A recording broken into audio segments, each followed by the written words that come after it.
This is me. I'm not a Madonna, and I'm not a whore. The Madonna-Whore dichotomy forces women to be either or, either a sexually innocent good woman who's above sinful desires, or a promiscuous bad woman who's desired but not respected. This age-old divide might sound ridiculously outdated today, yet it's still more omnipresent than you might think, in our cultural messaging, fictions, and our minds. I saw the real you, the dark you. The Betty that I actually think about every night when I'm laying in bed. All the labels we still use, good girls and bad girls, wifeys and femme fatales, come from the Madonna and the whore. Here's how to spot these archetypes on screen. A Madonna is sexually innocent, which makes her lovable and admirable, but not desirable. And she isn't supposed to have desires of her own. You don't kiss boys, boys kiss you. Men might even worship her as something holy like her namesake, the Virgin Mary. But she's expected to be pretty passive and removed from the fun. Her archetypal color is blue, the color of tears, evoking Mary's grief over her son's death. The whore figure is not so admired, which makes it okay to project one's dirtiest desires onto her. Modeled on the Mary Magdalene, who's widely been portrayed as a sex worker, though the Bible never actually says she is, she's often associated with red, evoking fiery passion. She's allowed to have desires, agency, and freedom, but the cost of that is she's viewed as a dangerous temptress. Still a lot of pillow talk to talk about. You phoned my wife? It's always what it comes down to. Men and their wives. She's cast out from respectable society, and contact with her is shameful and must be kept secret. I shall always be the woman you may love in darkness. She's also not usually allowed to deny sex. Some Madonnas are enigmatic, unknowable, and tragic. Others are domestic and motherly, perfect wife material. Not all whore types are seductresses. They can be accessible, friendly, or pitiable. But most importantly, the Madonna and the whore are both illusions that exist mainly in the minds of viewers. The same woman may be a Madonna to some and a whore to others. It just depends on who's looking and from which angle. As cartoonish as they sound, today these archetypes live on. It's just that demure, chaste, and domestic is out, while sexy, selfish, and dangerous is in. And women are even expected to be both, to juggle alternating between the pure angel and the sexy siren, instead of getting to be some kind of three-dimensional real person that's in between or neither of those. They don't actually want a person. They want something they can own and possess. So here's our take on how the Madonna-Whore dichotomy still teaches women how to behave and men how to see them, and whether the archetypes of womanhood are finally changing. I didn't think that a girl like you was gonna want to, like, a girl like me? I'm like in this little Muslim box in your head, and I'm the wife or the mother of your kids.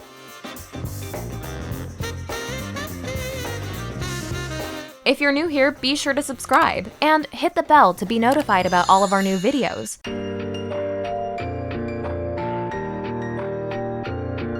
Someone must guard my poor sister from the bucks and pinks. Ensure her virtue remains free of any kind of defilement. For thousands of years, Abrahamic religions have equated female sexual innocence with virtue, and laws and social norms have controlled women's sex lives to ensure that property is handed down patriarchal lines to legitimate heirs. Today, even if legally policing women's sexuality is largely coming to an end, it's far from gone from our minds. Madonna-Whore. You think? Absolutely.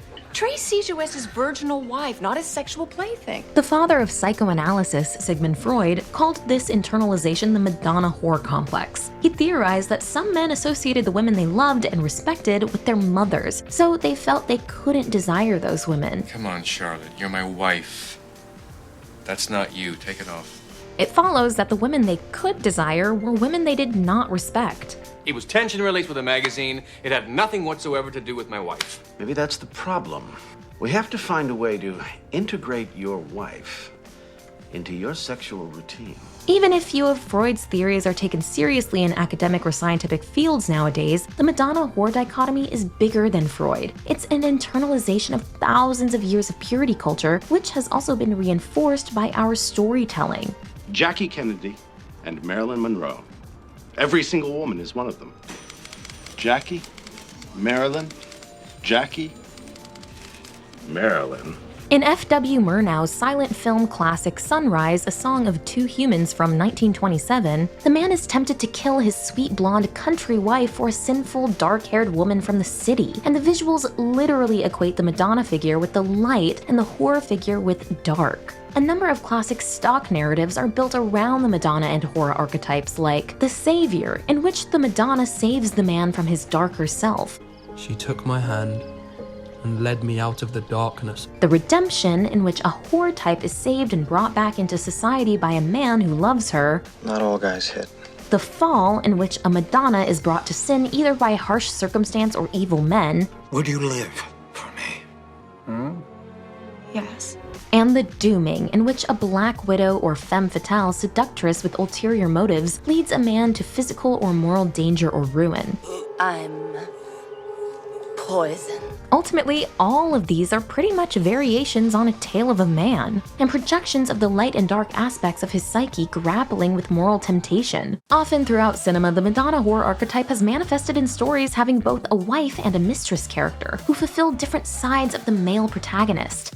I do things with her I can't do with my wife. Why can't you do them with your wife? Hey, that's the mouth she kisses my kids goodnight with. This separation underlines how we've been conditioned to categorize women based on their roles serving different male needs. The Handmaid's Tale envisions a society where the Madonna and whore categories are made literal. Women are sorted into either respectable wives dressed in blue or sexual handmaids dressed in red, plus a third category of domestic servants in nearly invisible muted green who are deemed not romantically or sexually interesting to men. The premise underlines how these limiting categories define women totally on their functionality to a man and intentionally disempower and pit women against each other. He is my husband until death do us part. Don't get any ideas. If I get trouble, believe me, I will give trouble back. Looking back further, there have also long been critical on-screen representations of the dichotomy, showing how it harms both women and men, but mostly women. In 1955 classic The Night of the Hunter, serial killer Reverend Henry Powell has adopted a version of the Madonna-Whore dichotomy as his twisted, personal killer code, marrying women and then murdering them for trying to be sexual with him. You see, the body of a woman, the temple of creation and motherhood, that body was meant for begetting children. It was not meant for the lust of men. The Night of the Hunter showcases a key paradox of the Madonna archetype. How can a woman be both a mother and sexually innocent? Artificial insemination, adoption, and immaculate conception aside. But according to purity culture rules, proper mothers and wives must not even enjoy sex with their husbands. The good Lord never meant for a decent woman to want that.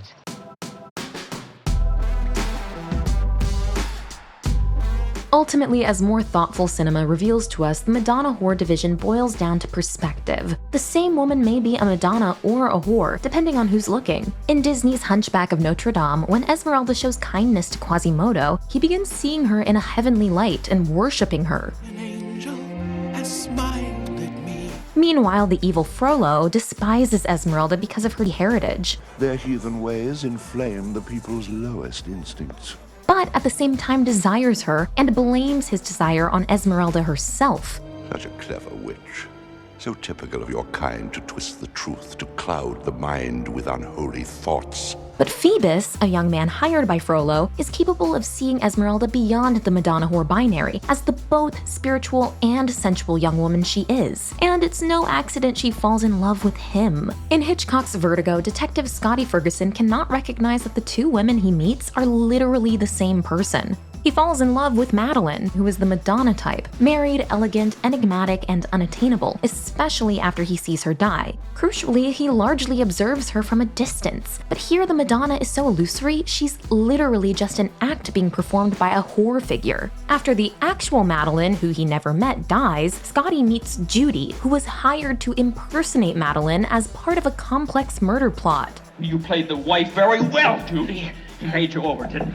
Thus, Judy is the Madeline Scotty was following. But Scotty can't see this, because to him, Judy is coded as the whore type, earthly, lower class, plainly spoken, and available, as she's single and in love with Scotty. Scotty even coerces Judy to do her hair exactly the way Madeline did to try to transform her into and possess the unattainable Madonna.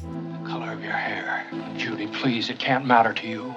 When men see women as Madonnas, they're often looking from a distance, both physical and metaphorical, without which the fantasy would fall apart. The untouchable blonde figures in Martin Scorsese's iconic films like Taxi Driver and Raging Bull appear to the protagonist in slow motion. In this famous scene of Taxi Driver, the narration and visuals superimpose over this image of Sybil Shepherd's Betsy the words, "They cannot touch her." Like some other Madonnas, Raging Bull's Vicky is associated with water, as if always slipping through the main character Jake's fingers. That's when she's not separated from him by some sort of barrier. Yet with both of these characters and Casino's Ginger, the male protagonist can't quite reconcile his desire to worship her as an unattainable angel with his desire to actually be with her. In Taxi Driver, Betsy actually agrees to a date with Travis, but he takes her to a porn film, making her extremely uncomfortable and immediately ruining his chances with her.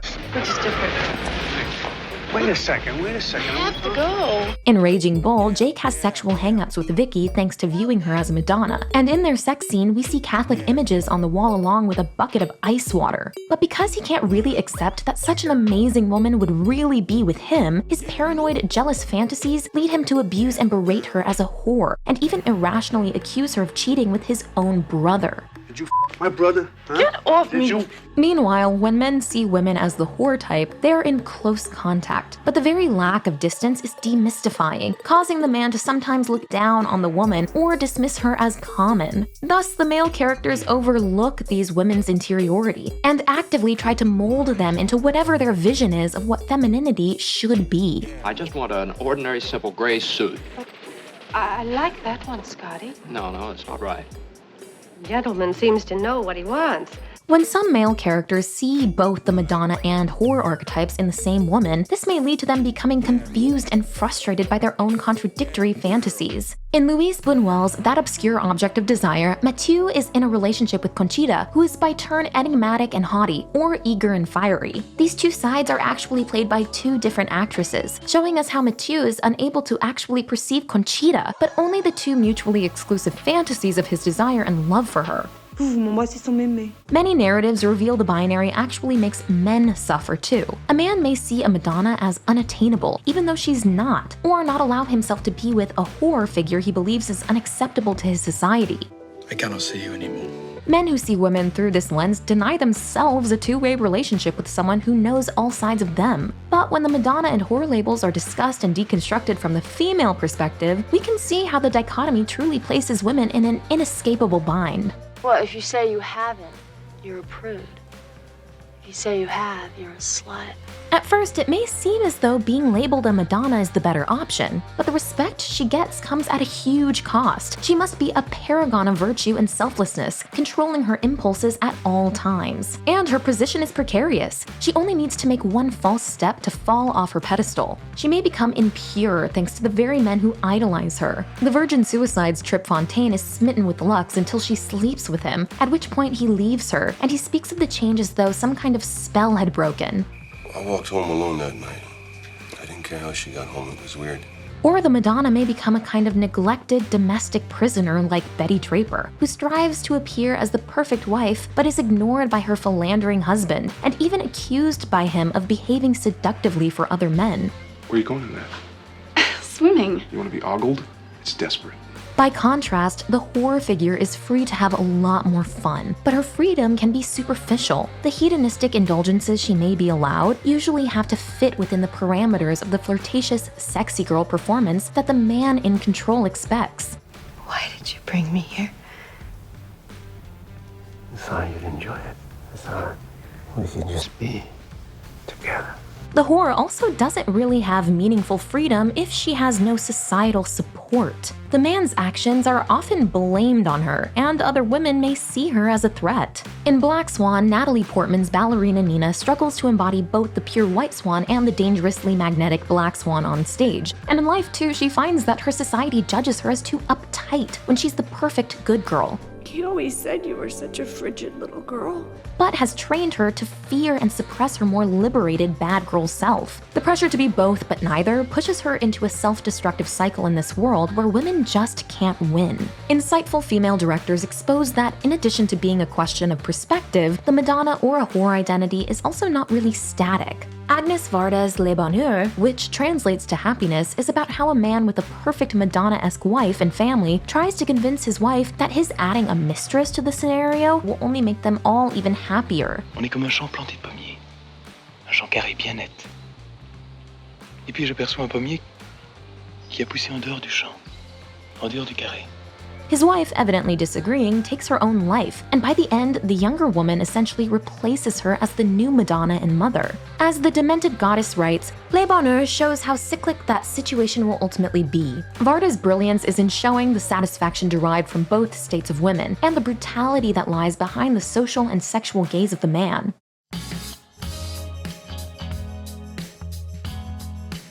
In today's stories, we can see how the Madonna-Whore divide continues to be internalized by women and girls and projected onto themselves. This especially affects young women who are figuring out their identities. Betty doesn't even know herself. She dressed up like a hooker in a god-awful black wig. In Jane the Virgin, Jane is so used to the virgin part as a fixed part of her identity that, when she starts having sex, at first she doesn't know how to make sense of this without completely altering her self-image. Into All the Boys I've Loved Before, P.S. I Still Love You, innocent good girl Laura Jean feels so threatened by her boyfriend Peter's more sexually experienced ex, Jen, that she almost sabotages her own relationship. You and Jen used to do it a lot, right? Do you miss sex? Is there a void in your life? Likewise, many pop star personas and music videos today signal that we're seeing a shift toward the bad girl having a heyday. Today's good girl, bad girl binary is the Madonna-Whore binary, but in our mainstream embrace of bad bitch feminism, increasingly good girls are out and bad girls are in. The qualities of each group are being reinterpreted. Whereas Madonnas are worshipped for their virtue, good girls' goodness is boring. I see you obsessed getting each and every move perfectly right, but I never see you lose yourself. Whore figures are dangerous and lead men to sin, but today's dangerous bad girls lead men to, well, fun. Bridgerton, which is set in the 19th century, is very in our face about calling out the ways the female characters are divided into Madonnas and whores. Titled, chaste, and innocent. But the show's whore character, Sienna, isn't a prostitute. She's an amazingly successful opera singer who just wasn't born an ultra-elite, sheltered aristocratic lady. I am ensuring my own future. Some feminist thinkers are suspicious of the empowered bad girl narrative because it equates empowerment with sexuality. Originally, we can see how empowered sexuality was a key aspect of women's liberation movements. Female pop artists like Madonna, Janet Jackson, or Britney Spears, and many more to this day, appeal to us in part because they illustrate how we can feel control over our own bodies, sensualities, and sense of self. Do you ever feel like you're only 90% that bitch? No. But in today's context, even if embracing the bad girl may flip the original script of denigrating the sexual woman, how much better is this as a final destination? Does the idea that sexual freedom and empowerment are interdependent really serve women, or does it still serve men? The modern bind of the binary is perhaps even more unrealistic, and there is pressure on women to somehow be both a Madonna and a whore, or, as they say, a lady in the streets and a freak in the sheets. Get ready for this, you sweet, innocent whore bag. Okay, I'm sorry. I don't understand what you want. Do you want the Madonna or the whore? Well, it's not hard to understand. Maddie on Euphoria tries to embody both, or at least fake being both. She lies to Nate that she's a virgin when they start dating. You're a virgin? Yeah. Like fully? Yeah. But also trains herself to perform pornographic sex because she feels this will keep him interested. Both of these two personas are inauthentic to Maddie, and when trying to embody them, she actually feels separated from her own body. In real life, we can see how untenable the Madonna plus whore fantasy is by looking back at impossible cultural expectations placed on Britney Spears in the 90s and 2000s, when she was marketed as a sexy virgin archetype. Britney may have told people to stop pigeonholing her in lyrics like, "You say you're in love, think I'm sent from above, I'm not that innocent." But she was shamed if there was even any hints she deviated from sexual innocence in her private life. Did you Britney Spears? Yes or no? Oh, man. Come on, man. Okay, I did it. Or later on, failed to appear as a perfect mother. Still, sadly, many more modern narratives about bad girls and good girls still paint exactly this impossible Madonna plus whore type. You're the perfect girl next door. Betty couldn't make it. So she sent me instead. Narratives that suggest female characters can or should somehow be both a Madonna and a whore perpetuate male expectations that this is possible and make female viewers confused about how they should act or what they should expect from relationships. Ultimately, calling out these categories, subverting them, or elevating the bad girl above the good to invert the hierarchy aren't enough to destroy these categories as reference points we all still inevitably refer to in our heads. Since the Madonna-Whore categorization is a function of point of view, stories need to express female characters' nuanced interiority, and in a way that's not just catering to a male viewer she may have internalized. I will not drive myself crazy waiting on some man's attention. I refuse to overthink this. Most importantly, our only real way out of the Madonna-Whore bind is to sever the link between female sexual activity and judgments about female personality completely. In the sex lives of college girls, sexually inexperienced freshman Bella is determined to explore the hooking up aspect of college life to the fullest. I'm gonna get piped by a guy with abs tonight. But her humorous exploits in no way detract from or alter the narrative's focus on her drive as a talented young comedy writer. And when Bella later reports an incident of sexual assault by an upperclassman, dialogue explicitly makes the point that her consensual sexual experiences have absolutely no bearing on how her account or this event should be viewed. And who cares how many handjobs she gave? It doesn't make her any less credible, you shit. Overall, the best way to get free of the Madonna and whore categories is to follow a multiplicity of female characters, look at their interactions with each other, explore their sexuality without using it as any reflection on their moral character, and let them speak for and see themselves. You better go for it, ho! With these steps, hopefully we'll see more and more female characters who ditch the halos and the horns and are free to be their realistic, complicated selves without any reference to outdated fantasies. The only way you can be happy is if you're yourself. This is The Take on your favorite movies, shows, and pop culture. Thanks for watching, and don't forget to subscribe.